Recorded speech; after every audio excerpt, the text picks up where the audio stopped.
On a cold morning, a poor man named Jake Miller is walking to his cleaning job at a local bar. He sees a thin, muddy stray dog barking near a trash can. Jake feels sorry for the dog and gives it his own sandwich. The dog eats quickly, then looks up at Jake with sharp, intelligent eyes. Jake smiles and pats the dog's head, not knowing this dog has a secret past. Jake had grown up poor. He knew that kind of hunger, the kind that made your stomach cramp and your thoughts blur. He took a few careful steps closer. The dog stiffened, its fur bristling. It let out another short bark, deep and rough, then lowered its head and sniffed the cold ground as if it didn't trust anyone. Jake crouched down slowly, keeping his voice soft. "Easy, buddy. I'm not gonna hurt you." The dog's eyes followed his hands. It didn't run, but it didn't wag its tail either. Jake opened his lunchbox. Inside was his only meal of the day, a simple ham and mustard sandwich. For a moment he hesitated. He needed that sandwich to get through his long shift. But then he saw the sharp bones under the dog's matted fur and sighed. "Guess you need this more than I do." He tore the sandwich in half and slid the bigger piece across the wet pavement. The dog crept forward, paused silent, and snatched it up. It ate quickly but neatly, swallowing every crumb as if afraid the food might vanish. When it finished, it sat down and stared at Jake again, silent, alert, almost thoughtful. Jake smiled faintly. "You're welcome, pal." He reached out a hand, slow and careful. The dog didn't flinch, only tilted its head a little, ears twitching. Jake gave its rough head a gentle pat. The dog's eyes stayed on his, dark and bright all at once. A cold wind swept through the street, tossing scraps of paper and making Jake shiver. He stood, pulling his jacket tighter. "Hang in there, champ," he said softly. Then he turned and walked toward the bar. A few steps later, curiosity made him glance back. The dog was still there, sitting in the pale morning light, watching him leave as if memorizing the shape of his stride. The bar sat on a side street, small and old, with a flickering neon sign that hummed in the cold. Inside it smelled of stale beer and floor cleaner. Jake clocked in, grabbed his mop and bucket, and got to work. Most mornings were quiet, just him, the distant hum of the heater, and the scrape of the mop on the wooden floor. As he worked, his thoughts kept drifting back to the dog. He'd seen plenty of strays before, but something about this one stayed with him, its sharp eyes, the calm way it had eaten, like it understood more than it should. By noon the sun hid behind heavy clouds, and the wind carried a bite of snow. Jake finished his shift and stepped outside. He thought of going home to rest before the evening rush, but instead found himself walking the few blocks back to the alley. The trash can was upright now, the ground scattered with old crumbs. The dog lay curled beside it, head on its paws, eyes half closed but alert. As Jake approached, the animal lifted its head, ears twitching. "Hey there," Jake said with a small smile. "Still holding your spot, huh?" He sat down on the curb a safe distance away. The dog shifted slightly, but didn't growl. Jake reached into his jacket pocket and pulled out a small packet of crackers he had saved from the bar's snack shelf. He tossed a piece toward the dog. The animal sniffed it, then crunched it down. Its tail wagged, once quick and unsure. Jake chuckled. "Not bad. You've still got some fight in you." For a few minutes they sat quietly, two outsiders sharing a thin slice of calm in the gray afternoon. Jake studied the dog's lean frame, the small scar on its ear, the quiet watchfulness in its eyes. "You know," he said softly, "I get it. I've been where you are. People walk right by, like you're invisible." The dog blinked slowly, as if it understood. It stretched its front legs, then settled again just a little closer. A siren wailed somewhere in the distance. A delivery truck rumbled past the alley mouth. Jake rubbed his chilled hands together and stood. "Stay safe out here, champ," he said. Then he added with a small grin, "See you around." The dog's ears twitched at the sound of the nickname, but it stayed where it was, watching him leave. That evening the bar filled with chatter, clinking glasses, and the soft crackle of the old jukebox. Jake kept his head down as he worked, wiping tables, sweeping floors, picking up empty glasses. He was used to the routine, but now and then the image of the stray dog drifted back into his thoughts. Late in the shift, he passed a table where a group of well-dressed regulars were laughing over a chessboard. He paused for a second to watch them move the pieces with quick, confident hands. One of them glanced up and sneered. "Don't just stand there, janitor. Get us another round." Jake forced a polite smile and walked away, but the word stung.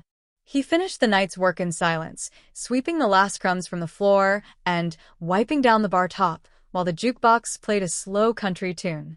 When he finally stepped outside into the chilly night, the streets were quiet again. A thin mist clung to the streetlights. Jake stuffed his hands into his pockets and began the long walk home. For no reason he could explain, he looked back once more in the direction of the alley where he had seen the dog that morning. The street was empty, but in his mind he could still see the dark eyes staring back at him, sharp, steady, almost human. Jake shook his head and kept walking, unaware that the simple act of sharing a sandwich had already set something in motion. That small choice would draw him back to the dog again, and to a night that neither of them would ever forget. That night in the bar, the rich and arrogant woman, Victoria Lane, leaned back in her chair. Her diamond earrings caught the warm glow of the lamps as she smiled at Jake. She laughed, a sharp, cutting sound, and said loudly enough for the whole bar to hear, "Let's play chess. If you lose, you'll scrub my bathroom for a month. But if you win, I'll give you $50,000. The bar burst into laughter. A few men slapped their knees. One shouted, "Easy money for her." The bartender shook his head, already sure of how it would end. Jake stood still, mop in hand, feeling the heat rush to his face. He had only ever watched a few games at the park. He barely knew the moves. But the thought of $50,000, that was more than a year's pay. That was a chance to finally get ahead, to stop living paycheck to paycheck. He swallowed hard. His voice came out low but steady. "Fine. I'll play." The laughter grew louder, like a wave washing over him. "Go get him, janitor," someone jeered. Victoria gestured grandly toward the empty chair across from her. "Come then," she said. "Let's see what you've got." Jake sat down. His heart thumped as Victoria opened the ornate wooden chessboard. The pieces gleamed in the light, ivory white against deep ebony black. She pushed a white pawn forward with effortless grace. Jake copied her move. His fingers were rough from years of cleaning floors, and the piece felt strangely delicate in his hand. Victoria smiled thinly. "Try to keep up." The game moved quickly. Victoria's hands danced over the board with practiced ease. Her moves were sharp and decisive. Jake, on the other hand, paused before every turn, struggling to remember which way each piece could move. Within minutes, he had already lost a knight and a bishop. The crowd gathered closer, laughing as they watched his pieces vanish one after another. "Come on, Jake," someone called. "Even I could do better." Victoria chuckled, resting her chin on one hand. "This isn't even a challenge. You'll be scrubbing my bathrooms by tomorrow night." Jake clenched his jaw and stared at the board. He knew he was outmatched, but the money, the chance at a different life, was too important to give up. He slid a pawn forward, trying to protect his king, but Victoria immediately captured his rook with her queen. The bar roared with laughter again. Just then, a quiet sound came from the doorway. A single, low bark. The laughter faltered. Heads turned toward the entrance. There, standing in the doorway beneath the flickering neon light, was the stray dog Jake had fed the night before. Its fur was rough and matted, but its eyes shone bright and alert. It walked into the bar, tail swaying slowly, ignoring the startled murmurs around it. Jake blinked in surprise. "Hey, you again?" The dog padded straight across the wooden floor and sat down beside Jake's chair. It looked at the board, then at Jake, then back at the board, like it was actually paying attention. Victoria arched one eyebrow. "Is that your good luck charm?" Cute. "But it won't save you." The crowd chuckled again, but quieter this time. Something about the way the dog watched the game made them pause. Jake looked at the board, his palms damp with sweat. He reached out to move a pawn forward. The dog let out a short, sharp huff, almost like a warning. Jake froze, his fingers hovering over the pawn. He glanced down at the animal. It tilted its head, then flicked its eyes toward one of Jake's knights. Jake hesitated, then moved the knight instead. The move blocked one of Victoria's attacks. A few onlookers whistled. "Well, would you look at that?" someone murmured. Victoria's smile faltered slightly. She made her next move, still confident, but with a little less swagger. Jake studied the board again. When he reached for his bishop, the dog shifted, touching his boot lightly with its paw. Jake stopped, looked at another piece, the rook this time, and moved it forward instead. The crowd murmured, impressed. Victoria's eyes narrowed. "Lucky guess," she said. But as the minutes passed, the pattern repeated. Every time Jake reached for a weak move, the dog gave a small sound or nudge, as if guiding him. Slowly, carefully, the game began to tilt in Jake's favor. The crowd leaned in, their earlier laughter fading into silence. All eyes were on the board now. Even the bartender stopped wiping glasses and came closer. Victoria shifted in her seat. Her moves grew sharper, more defensive. She had underestimated the janitor. Jake's heart pounded. He could hardly believe it. For the first time in his life, he felt as though the game was within reach. But he stayed quiet, afraid to break the strange rhythm he shared with the dog.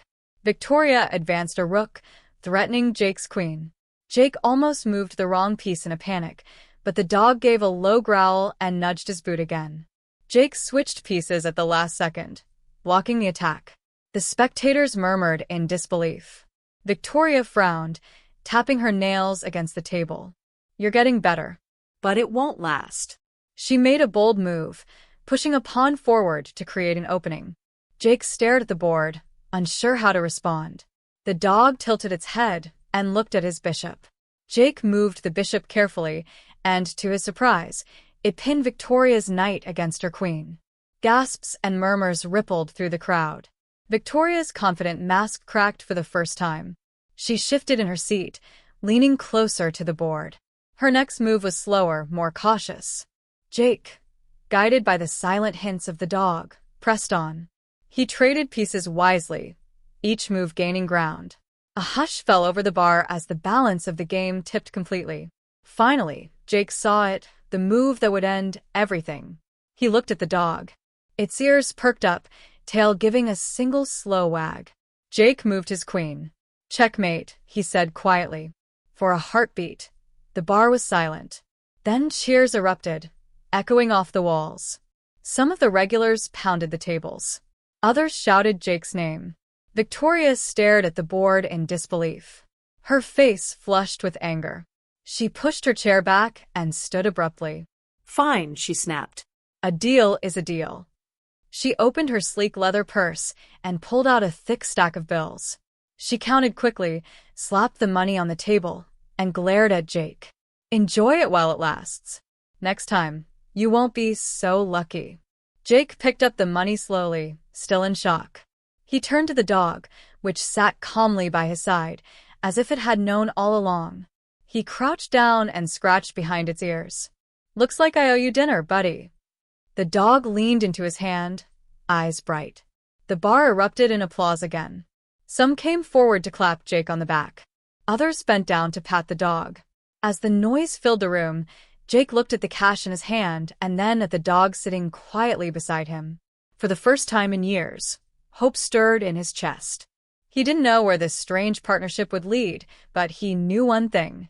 That night had changed everything. Later that night, Jake sat on the small porch outside his tiny rented apartment. The city street was quiet except for the distant hum of traffic. A single street lamp cast a soft circle of light on the cracked concrete. Beside him sat the stray dog, tail curled neatly over its paws, eyes following Jake's every move. Jake placed a paper plate on the ground. On it was the best meal he could spare, warm chicken and rice he had picked up with the money he'd just won. The dog lowered its head and ate carefully, not rushing this time, as if it finally felt safe. Jake leaned back against the porch rail, crossing his arms. He let out a low whistle and said quietly, almost to himself, "I still don't get it. How does a street dog know chess?" The dog lifted its head, tilting it slightly, ears twitching at Jake's voice. For a moment, its sharp brown eyes seemed far away, focused on something deep in the past. Jake chuckled softly. "You're not just a dog," he said, shaking his head in wonder. "You're my partner." The dog blinked slowly, and as Jake looked into its eyes, the scene around them seemed to fade. In Jake's mind, almost like a dream, he imagined the story behind those watchful eyes. The scene shifted. A warm study bathed in golden lamplight came into focus. Shelves lined the walls, filled with books and trophies. In the center sat a large wooden chessboard, the pieces gleaming like polished ivory and ebony. On a soft rug near the chess table lay a younger version of the dog, his fur smooth and healthy. He rested his head on his paws, watching the man seated at the table. That man was Robert Daniels, a tall, kind-eyed chess grandmaster with silver streaks in his hair. His hands moved calmly, confidently, sliding the pieces across the board with the precision of decades of practice. Sometimes Robert played against students, sometimes against other masters who visited his home. And sometimes he played alone, practicing deep strategies late into the night. No matter what, the dog was always there, watching. For years, the dog had curled up at Robert's feet, listening to the soft click of the pieces and the quiet muttered plans of his owner. Move by move, day by day, the patterns of chess seeped into his sharp, canine mind. He learned to notice the way Robert would pause before a clever move, the way opponents' eyes darted nervously when they were about to make a mistake. He didn't know the names of the pieces, but he understood the rhythm of the game. The dance of the pawns, the sweep of the bishops, the deadly power of the queen. Robert often chuckled at the dog's alert gaze. "Watching again, Max," he would say warmly. "You'll be a grandmaster before I'm done." The dog, then called Max, would wag his tail softly and stay perfectly still as Robert played another brilliant match. But time does not stand still. One quiet winter morning, Robert did not rise from his bed. The house that had once been filled with the clink of chess pieces and the warmth of his voice grew cold and still. Max waited by the bedroom door for hours, then days, not fully understanding why his beloved human never came out. When the family arrived for the funeral, Max wagged his tail hopefully, only to be shoved aside by strangers with impatient voices. "He's just a dog," one of them said. "Take him out. We don't need the mess." A young relative carried Max to the front gate and set him down in the snow. The heavy iron gate clanged shut, leaving the dog outside, alone. For the first time in his life, Max had no warm bed, no kind voice calling his name. He wandered through streets and alleys, hungry and cold. Sometimes people tossed him scraps, sometimes they chased him away. But through it all, one thing stayed with him, the memory of the chessboard. He would see a pattern in the cracks of the sidewalk and think of rooks and bishops. He would watch two men play in the park and feel the old instinct stir, noticing the strong moves, the mistakes. Even when his belly ached and his fur grew thin, he never forgot the game he had watched so closely for so many years. The vision faded, and Jake found himself staring at the dog again. The animal had finished its meal and now sat quietly, eyes reflecting the street lamp's glow. Jake let out a slow breath, as if he had truly glimpsed the story behind those eyes. He shook his head in disbelief. "So that's it," he said softly. "You weren't just lucky tonight. You've been learning all your life." The dog tilted its head again, almost as if it understood. Jake leaned forward and rested his elbows on his knees. "You saved me back there. I was about to lose everything. But you saw what I couldn't." The dog wagged its tail once. Jake smiled, a real, warm smile that reached his tired eyes. "I guess it's you and me now. We'll make a great team." The dog shifted closer, resting its head lightly against Jake's knee. It was a quiet gesture, but it felt like a promise. Later that night, Jake spread an old blanket for the dog beside his bed. He lay down, staring at the ceiling, unable to sleep. For years, life had been a constant struggle. Now, for the first time, he felt as if something good, something extraordinary, had stepped into his life. As his eyes grew heavy, he glanced at the dog curled up nearby. The animal's chest rose and fell in a steady rhythm, already asleep, already at peace. Jake whispered softly into the darkness. Thank you, partner. The dog's ears twitched at the sound, but it didn't wake. A faint, contented sigh escaped its muzzle, as if it, too, was finally safe. The night passed quietly. In the morning, Jake woke to find the dog sitting by the window, gazing out at the sunrise. Its eyes seemed to hold a quiet determination, as if it already sensed that the challenges ahead were not over, that the game of life, like chess, had many more moves to play. Jake stretched, rubbed his eyes, and smiled at his new friend. Well, he said with a little laugh, time to figure out what we do next. The dog turned its head slightly, meeting his gaze with those sharp, intelligent eyes. And in that silent look, Jake felt a spark of hope that together, they could face whatever the world put in their path.